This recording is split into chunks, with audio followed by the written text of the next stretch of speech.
The Michelson-Morley experiment of 1887 was an attempt to detect the motion of Earth through the ether, a substance that was thought to carry light in the same way that air carries sound.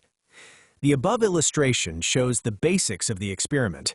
In the setup, light waves are emitted from the light source on the left towards the half-silvered mirror in the middle. In this video, we'll call the half-silvered mirror a beam splitter.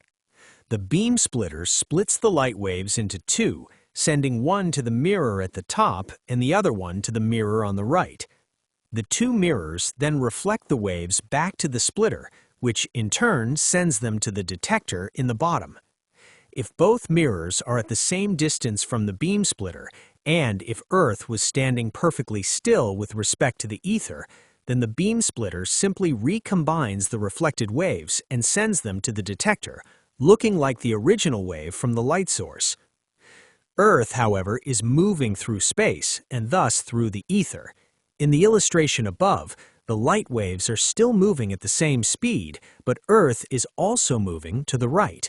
Because of this movement, the waves from the right mirror will return to the beam splitter later than the waves from the top mirror. With the two sets of waves now interfering with each other, that interference pattern will show up the detector. However, when the experiment was finally performed, no such pattern was found. Instead, it seemed as if Earth was perfectly still. In the scramble for an explanation, George Fitzgerald and Hendrik Lorentz independently proposed the same solution. If objects contracted in the direction of motion, then the setup, as illustrated above, will also contract. If the contraction was done just right, then the two sets of waves will arrive back to the beam splitter at exactly the same time, thus explaining the negative result from the experiment. In 1905, Albert Einstein put an end to the debate when he published his theory of relativity.